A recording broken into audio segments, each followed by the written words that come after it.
video kali ini saya akan membahas dua teori penting dalam pendidikan, yaitu teori humanistik dan teori konstruktivistik.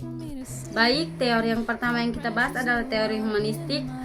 Teori humanistik adalah teori belajar yang menekankan bahwa tujuan utama pendidikan adalah mengembangkan manusia secara utuh, baik dari segi emosi, kepribadian maupun potensi diri. Artinya belajar bukan hanya soal nilai atau pengetahuan, tetapi juga bagaimana seseorang menjadi pribadi yang lebih baik. Teori humanistik memiliki beberapa konsep penting. Yang pertama, manusia memiliki potensi untuk berkembang. Yang kedua, belajar harus sesuai dengan kebutuhan dan minat siswa. Yang ketiga, perasaan emosi sangat berpengaruh dalam belajar. Dan yang terakhir, aktualisasi diri menjadi versi terbaik diri sendiri. Teori humanistik mempunyai dua tokoh penting. Yang pertama, Abraham Maslow. Abraham Maslow memiliki teori kebutuhan atau hierarki kebutuhan. Contohnya, siswa sulit belajar jika lapar atau tidak nyaman.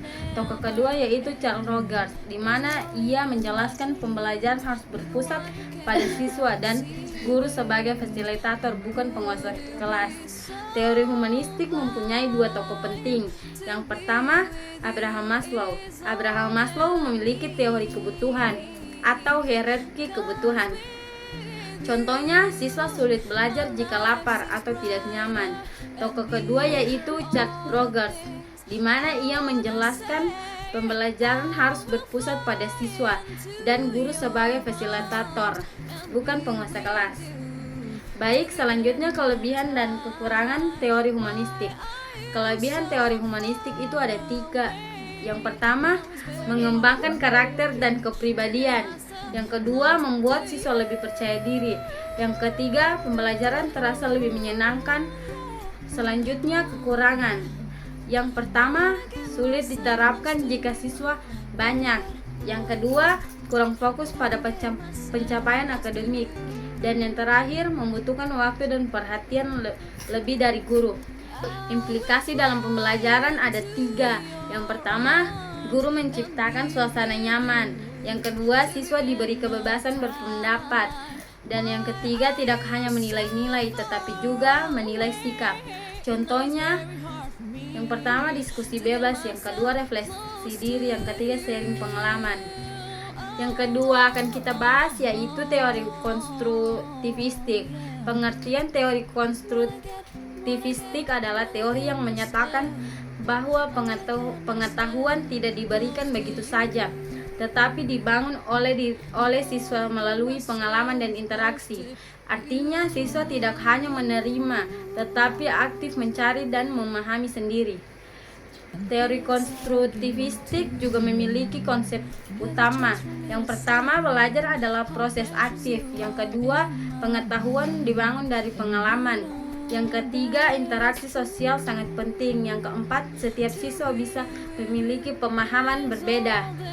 Tokoh penting dalam teori konstruktivistik yaitu yang pertama, Jean Piaget menjelaskan perkembangan kognitif anak. Yang kedua, Lev Vygotsky, konsep zona perkembangan proksimal atau ZPD, pentingnya bantuan dari guru teman.